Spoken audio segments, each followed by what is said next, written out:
By the time I was 8, my parents decided to sell me off. They couldn't stand me anymore and couldn't afford my glasses. They hated me because I was an albino. I can't take care of you anymore. I'm going to find someone who wants you.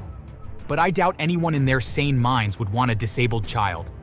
I feel like a failure for having you. I would have been fine with just your brother.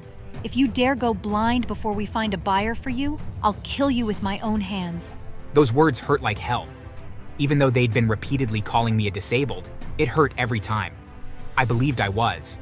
I mean, I didn't attend school, and I wasn't allowed to have friends. I was born with albinism and lazy eyes, and my parents absolutely hated it. My name is James, and I had a twin, Gabby. My parents weren't rich, neither were they poor. I would say we lived as average people. Before my twin and I were born, my parents had just gotten new jobs. They were newlyweds and surely weren't ready for kids. Well, my mom got pregnant and didn't have the courage to abort it, so they decided to have us. My mom was forced to quit her job during the 4th month of being pregnant. The doctor had advised her against doing anything stressful. It was also getting hard to do things at the factory where she worked, so quitting was a good idea. Everything fell on my dad. His job paid quite well, and that helped.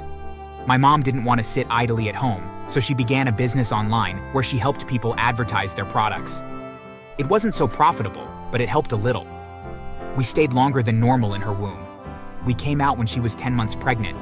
I came out as an albino with lazy eyes, which scared my parents. What's wrong with him? I don't want a disabled child. Albinism isn't a disability, sir. The lazy eyes is just a feature that sometimes comes with albinism. He's a healthy and normal child. You're just saying that to comfort us, doctor. He's disabled. Gosh, I can't believe our misfortune. The favoritism began from then. My brother had the best glassy skin and normal eyes. His hair was full too, unlike mine. Of course, my parents loved him. My parents refused to take me out with them. They were ashamed of me. Whenever they needed to leave home, they would go individually, so one person had to stay with me. It only made them angrier. When my mom eventually got a job, they began to leave me at home with my grandmother. But my grandmother was just like them. If she needed to go somewhere, she would take Gabby with her and leave me at home. On our 4th birthday, my parents made me wear clothes that covered nearly all of my skin, leaving only my head uncovered. They covered my hair with a huge cap and often covered my eyes when they were talking to people. On the 5th birthday, they found the perfect way to cover me up, which was by dressing me up as Spider-Man. On our 6th birthday, my parents locked me in a room and lied to everyone that I had chickenpox. Only my brother celebrated with friends they invited. That was the last time we celebrated a birthday because my parents ran out of lies.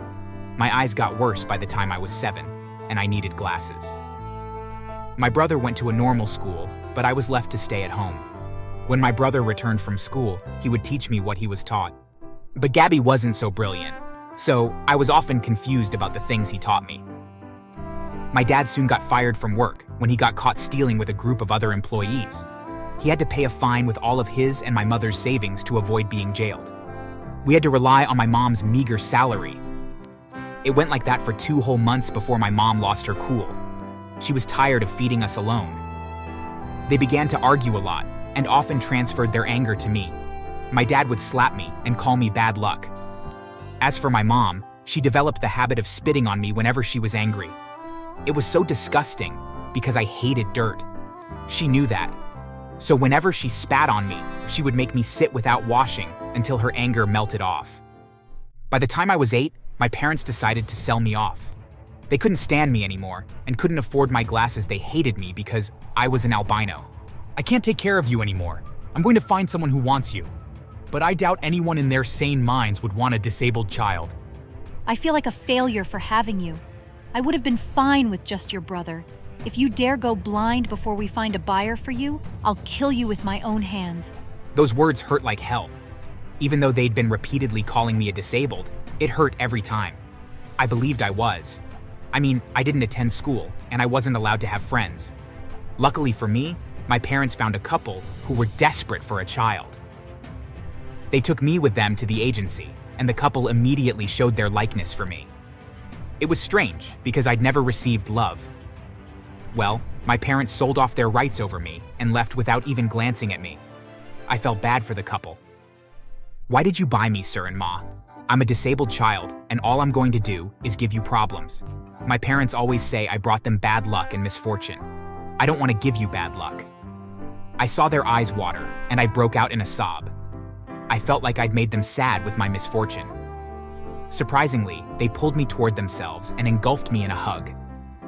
It was the first time I'd received a hug, and I was insanely shocked at the sudden love. Their warmth calmed me down. We're going to love you, son. Those people do not deserve you.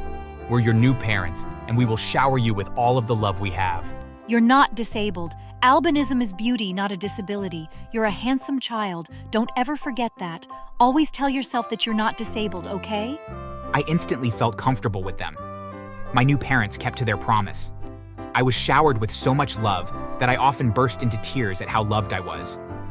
They were wealthy and gladly showed me off to everyone. Their families loved me too. They all treated me like a precious egg. They got my eyes treated so that I wouldn't need glasses. They bought me the best clothes. I attended a great school where I finally made friends who strangely loved my look. Slowly, I began to accept that I wasn't bad luck, I wasn't ugly, and my albinism and lazy eyes weren't disabilities. I repaid my new parents by studying hard at school and never failing to top my class. I also behaved properly to everyone, which only brought me more love. My parents were always so proud of me. By the time I entered college, I already understood the family business and even helped to solve a situation once. My dad was so impressed and got me my first car as a reward.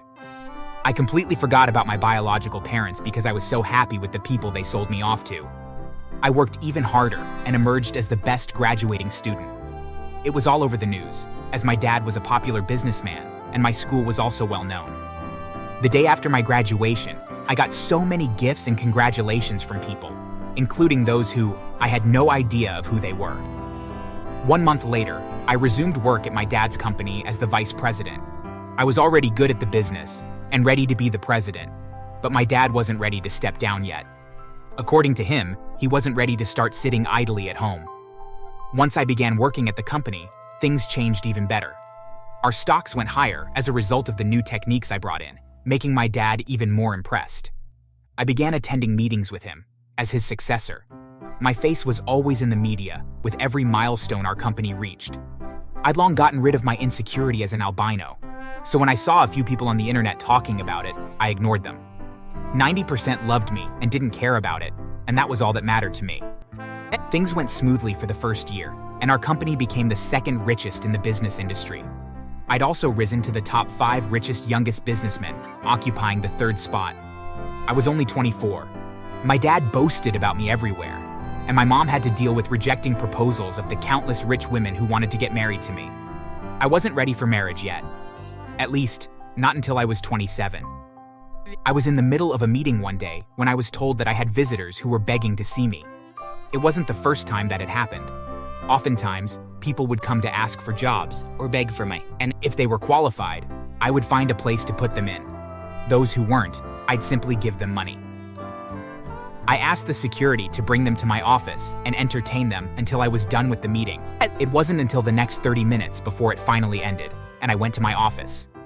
Once I walked in and saw the visitors, I recognized them. They were my biological parents and Gabby. I acted neutral and took my seat opposite them. All 3 of them instantly went on their knees. Forgive us, James. We regret what we did to you, son. We're suffering a lot. It's so hard for us to feed. Your brother hasn't been able to get a job since he finished high school. Help us, please. I need to undergo surgery too, James. I have cancer. I'm going to die if it's not treated sooner. We were so happy to see you in the news. We knew our problems would be sorted once we saw you. I nearly burst into laughter, but I held it in. I'm sorry, but I have no idea of who you 3 are. You see, I lost all of my childhood memories. But you seem like you need help, so I'll help you. Please don't return here after I do. We won't. We won't ever show our faces to you again. Just give us money, okay? I knew you would help us. Even though I'd lied about losing my memories, seeing how they didn't care about it after I told them made me feel sad. It meant that they still didn't give a damn about me. I asked my bodyguard to bring me 3 bags of money from a special room. I saw how my biological family beamed with joy when I said that, but I kept a straight face. When the bags of money were given to them, I issued a stern warning. I don't like to see people I helped twice. If you ever show your faces to me again, I'm going to call the cops on you. You don't have to worry about that. This money matters to us more. You'll never see us again. I'm going to invest wisely and be as rich as you. Then we can compete as rivals. Thank you so much. Rivals? I nearly laughed. I watched as they left my office. From my window, I saw them dancing once they got out of the gates. Their happiness was surely going to be switched to sadness soon. Oh, the money? They were all fake. You see, sometimes people try to make deals with us using fake money, but we always catch them and hand them over to the cops. As for the money, they were always kept in bags in a special room. I didn't want to punish my family directly. They'll receive their punishments when they get to the bank and get caught trying to deposit fake money. 2 days later, I was watching the news when I saw my biological parents and brother in police custody. Apparently, the bank had arrested them when they went to deposit the money. The bank called the police, and when they arrived, my dad tried to resist and was beaten to a pulp. They were sentenced to 4 years in jail each. With their cancer, I doubt they will survive the 4 years. Serves them right. Few months later, I got a mail from them how I should visit them, but I never did. Instead, I got married, had a son, and will often send them pictures of my new houses, cars, and my family, but I never reply to their mails from prison. Thanks for watching. Make sure to subscribe and leave a comment down below saying I subscribed, and we will try our best to reply to your comment.